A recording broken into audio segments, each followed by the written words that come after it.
Yep, call this meeting to order, Time? 6 o'clock. Let's have roll call. Director Davis. Here. Director Beatty. Here. Director Smiley. Here. Director Sangster. Present. 1 vacancy. Can I have approval of the regular meeting agenda?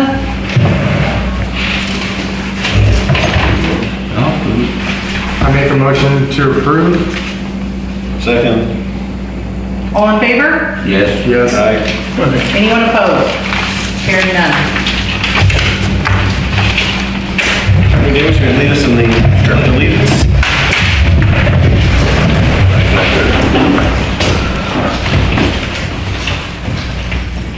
I pledge allegiance to the flag of the United States of America and to the republic for which it stands, one nation, under God, indivisible, with liberty and justice for all.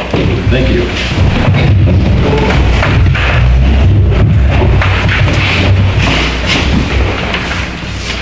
Do we have any public comment for items not on the agenda? We do have one written public comment if there's no in-person. Any in-person public comment for items not? Please step to the podium and put your name on the sheet, please. Good to see you guys again. It's been a while. Murray Powell, Templeton resident, but we're always interested in what goes on in San Miguel. It's always something, right?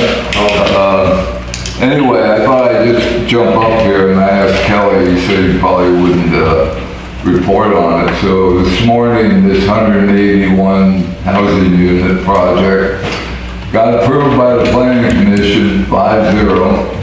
And there's a lot of issues with that project. I'm not surprised, but that they approved it. But there's a lot of work to be done on that project in terms of water. I think everybody knows that all of San Miguel area is dependent on basin water. And there's a court order in effect. If the basin is declared as an overdraft, and it is declared by the DWR, and it's been accepted by the county and the GSAs, including you guys, I believe, because you are an acting GSA anyway. So if it is declared a critical overdraft, then right now your district is actually in violation, according to Kelly. Your 2025 potable water deliveries were 253 acre feet. And the court order that said a prescriptive water use limit, if there is a overdraft, is 177 acre feet a year. And this project, I haven't even found the actual estimates. I did my own based on your 2025 experience with 925 customers. So I estimate there's another 50 acre feet, and that doesn't include extensive irrigation for landscaping. They have a pretty extensive landscaping plan and so on. So it might be like 60 acre feet that'll increase this over delivery number if you use 2025 up to over 300 acre feet for the year. So, and then also the sewer project expansion is another problem. So they're going to allow one of 4 phases to be built and connect to your current treatment plant. But they cannot go forward from there on the other three phases until the new treatment plan is complete and operating. So you see what happens here. So that's it. Thank you. Thank you, Mark. Thank you, Mark. I'll fill this out if nobody else coming.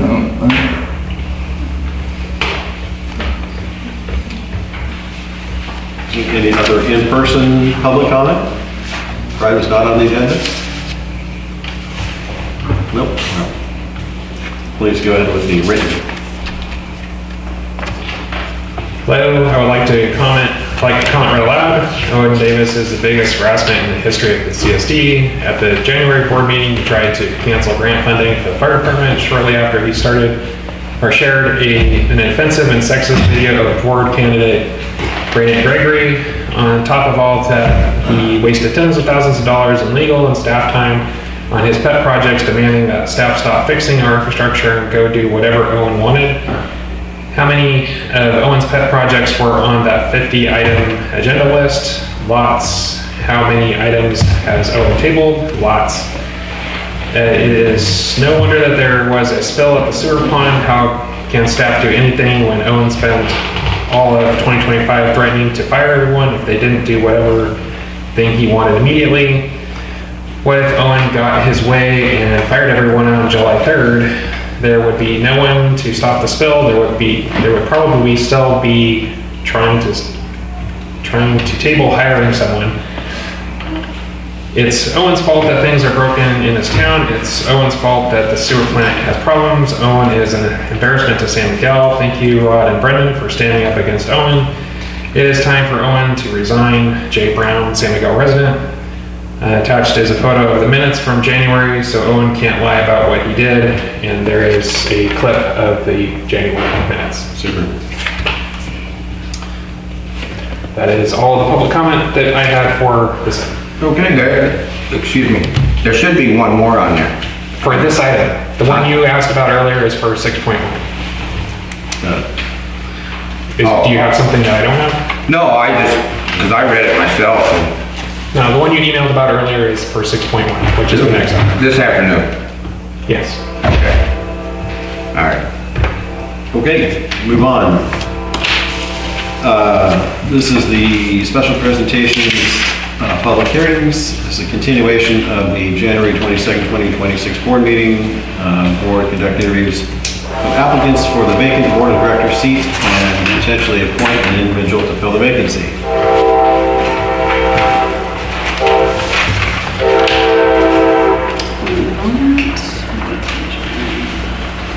Mr. Nichols not gonna be here. And John Nichols. John Wickett won't be here.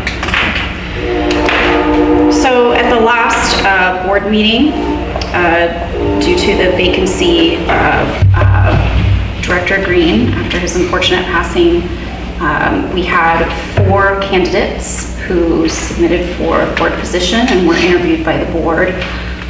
There were 2 votes that occurred for 2 different candidates, both which failed due to a 2-2 vote.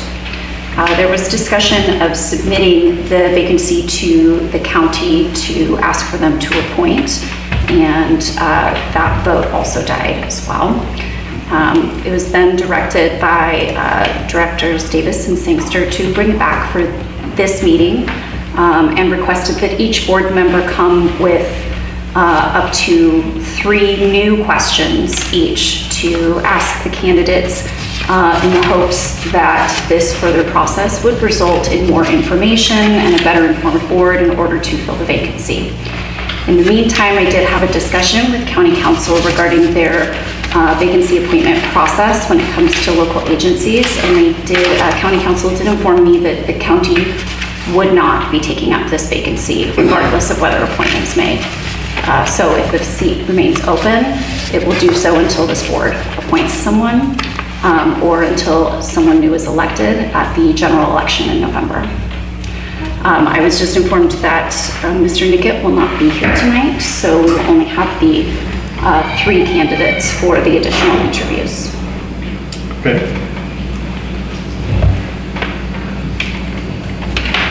How do you want to conduct the interviews? We each have our questions and read the questions to each candidate at one time. The most prudent, I would think. Yes, up to the board whether you take each candidate at a time or each question at a time. I think it probably, time effectiveness would call for each candidate coming up at a time. Okay. Okay.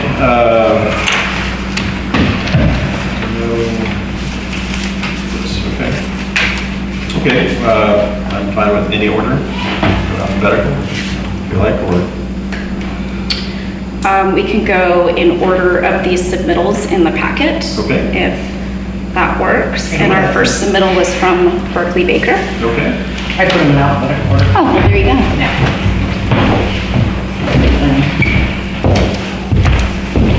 Evening board. Mr. Baker? We can start with questions left to right for us, right to left for you. Okay.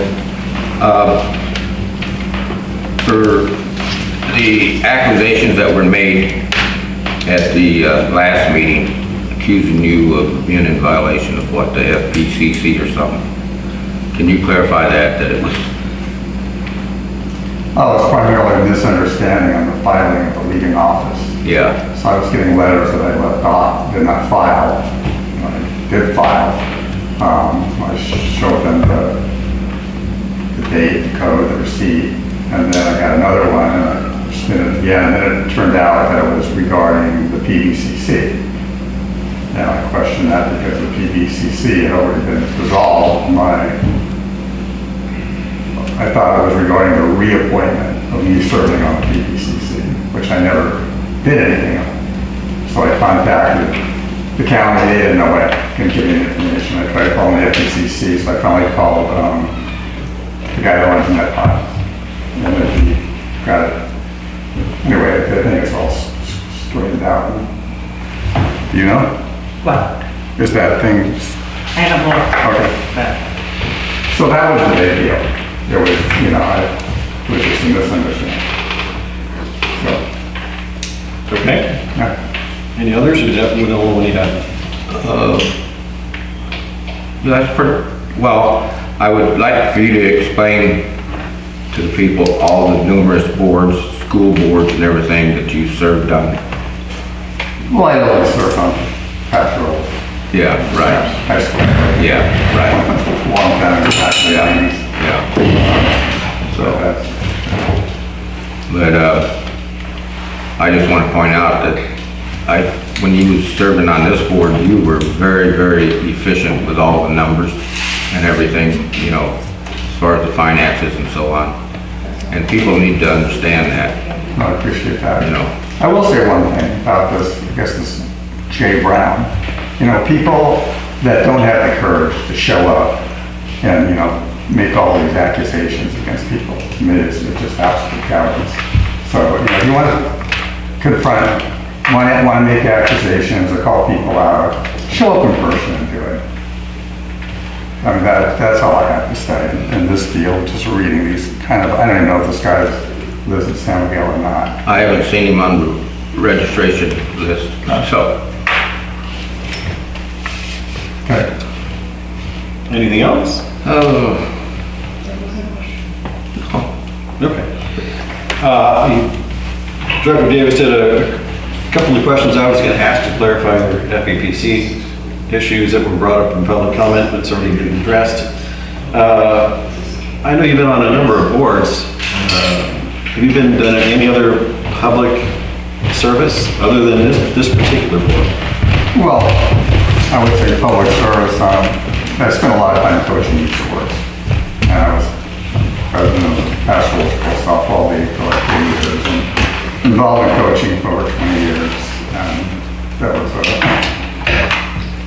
really fun. That was a great fulfillment. And we got a lot out of it. Just met incredible young girls and their families, and we traveled the country playing softball. It was a lot of fun. So, Okay, great. My last question, what do you see as the most important issue facing the board? I think right now it's probably the wastewater treatment plant, getting that online, and probably also, this development that's coming up. So I've kind of spent a little bit of time looking at that, and there's a lot of questions that I would have, and I think the board would have, in terms of the capacity to serve it, the water, also making sure that this grant is secured before, I would think before this district would approve it. But I think that's by far and away the biggest issue. Okay, thank you. Thank you. Pass it on to. What is your long-term vision for the district, and how do you plan to balance community needs with limited fiscal resources? I think on my long term, when it gets, again, it's getting that wastewater plant up and running.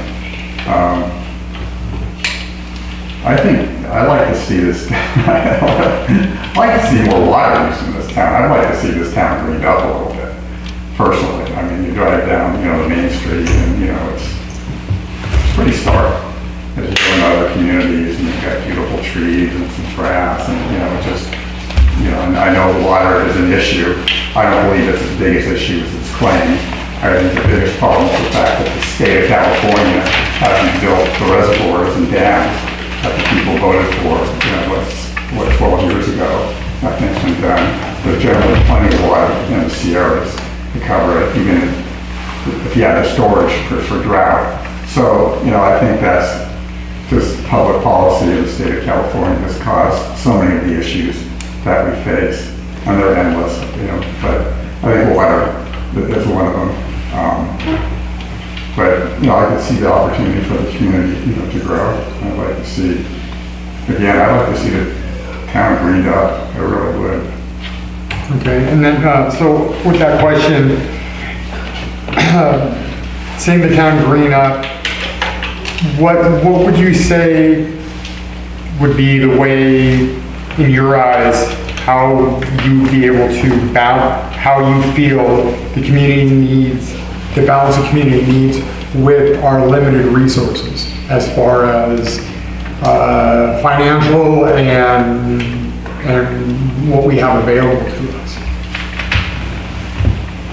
Well, I don't know if we started on the back that we spent close to $1 million on a lawsuit that I think probably could have been better spent. That's like $1,000 per person almost. That could have been used, way better. I don't know. I still really don't completely understand. I don't think there's really any chance of, Seminole losing its water, like maybe it's been proposed. I think there's so much grift in the state. And I think part of it is lawyers and part of it is consultants. I just, it just astounds me. We're seeing it. It's coming out everywhere. With homeless and daycare and hospice, all these NGOs. It's just, I think there's money if it's spent wisely. And across the state, it's just an absolute mess. And I think we're going to start seeing some people going to jail. Not saying bad out there, just overall. So I think there's money, and I think it was spent wisely. And I'll just go back to $1 million, close to $1 million. It was like $843,000, I think, when I left. I think that may be understated, and I just saw another $77,000 going out. So I don't know how actually true it is. I really don't. I question that if it was really that needed. I really do. But they'll tell you it was. Thank you, sir. That's all I got. All right. Can I ask him a question? On that? Yeah, I'd like to correct that on what that Steinbeck lawsuit has cost the district. It's closer to $2 million. Yeah. Clarification. Yeah, it's $2,000, over $2,000 for. Yeah. Thank you. Director? He's on through now. I'm sorry? He's on through, has he got more Yes. comments? Good evening, how you doing? Do you favor pro-growth or anti-growth? Well, generally, pro-growth. Pro-growth, okay. And so, I mean, responsible growth. yeah, I'm not just finding my check growth, but it has to be growth that the community can support in terms of the wastewater, in terms of our groundwater, if we have our limitations. But yeah, generally, very much pro-growth. yeah, because we have to have growth in order to Absolutely. have the downtown be more green. Absolutely. Yeah. Businesses will bring that in. Absolutely. Do you favor San Miguel controlling their own destiny? Yes. Okay. And how would you see them doing that? Well, I would just, one thing is keep this, not turn it over to the county, and not turn it to the community service district. I've been hearing things about it going back to the county. I think we should keep out, be like strong belief in local control. And I think, I think we just need to advocate bringing businesses and something into the downtown area so we can green it up and make it beautiful. And this is a cool little town. We got this fabulous mission. We got, a lot of good things going for us.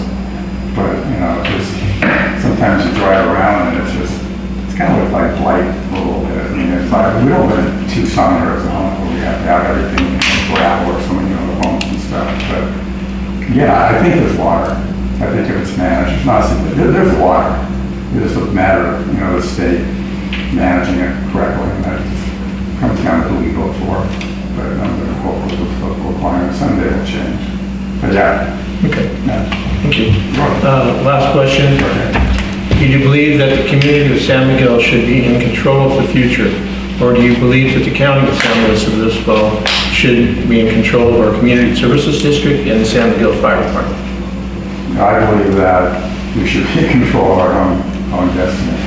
I just said that. I don't believe the county. In terms of the fire department, I don't know about that. I don't know if it makes sense for CAL FIRE to take it or what, I don't know what the difference is. It seems to be operating fine. But I know from what I've heard from Scott is he wants to expand the deal and get a vote and take it out of the community service district anyway. So I don't know where he is on that process. Because he wants more money. If this community can't fund his needs, then maybe it needs to be under CAL FIRE. That has nothing to do with, this community service district. No, but it's both controlled by the community services district. It is, but like I said, from what I've heard, he wants to get it out of it. He was going to try to get, expand the area greatly. He was going to try to get it on the ballot. So I've heard him talk about that. Well, that may well be, but as far as if we give it to the county, the response time, the county versus we've got somebody right here that can respond. Well, I would only talk about that on the county operated if they kept the fire station here. Okay, well, that's conditional. So you're kind of both ways on that. Give it to the county or keep it. Well, I guess what's coming out apparently there's some big financial difficulties. That Scott's saying, because that's why he wants to expand the deal to get more money. I've heard him say that. And I don't know, at that point, does that come out of the community service district? I think that's the intent. So, sounds like someone wants it both ways too. If we don't have the funding to keep it ongoing the way it should be, and I'm hearing that we don't, because that's why we need to do this big expansion to get more property tax to fund it, then we need to look at other options. That's all I'm saying. Okay. Thank you. All right? May I say something? Sure. So from what I understand, as far as, maybe there might be some mix-up, but what I have been listening to, what I've heard from just sitting in these rooms, as far as the fire goes, like wanting to expand, it's expanding the district boundary as far as where San Miguel Fire is able to respond. Obviously, we are going to respond to wherever we're needed, but a lot of these homes or emergencies, excuse me, that we are going, or that San Miguel is going to, is the property taxes from those homes do not go towards the district, they go towards the county because they're considered out of San Miguel boundary. Right, but you still respond to an emergency. Well, of course, it's no matter what, but it's Wasn't that long ago, I saw a fire truck from Camp Roberts. we have mutual aid with them. Right, so, that's what we do, right? Oh, yeah. Thank you. Thank you. Next is Renette Gregory.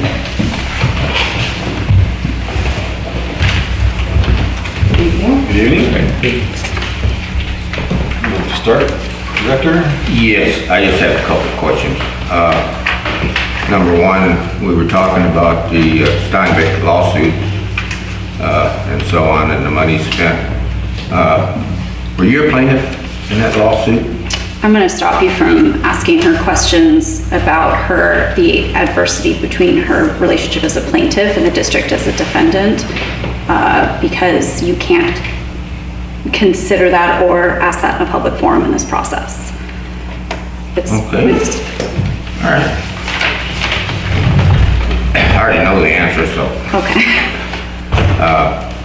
I guess my next question is, I think it was the meeting in November. Prior to that meeting, did you call a hospital of a man dying in his deathbed, trying to locate him and make sure that he was there? Is this in pertaining as to my knowledge and abilities to be on the board? Yeah, because it has to do with the type of person you are, and if you, which we all know you did, and you were in violation of the, I think it's the Hydo Act or something, you can't call a hospital and inquire about a man on his deathbed to make sure he was there and so on. So the circumstances surrounding that, you're not,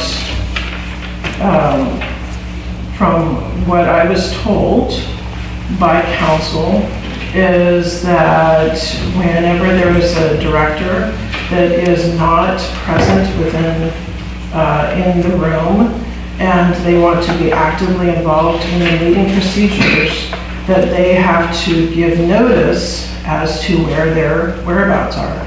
I had absolutely no knowledge that he was near death or has any capacity as that.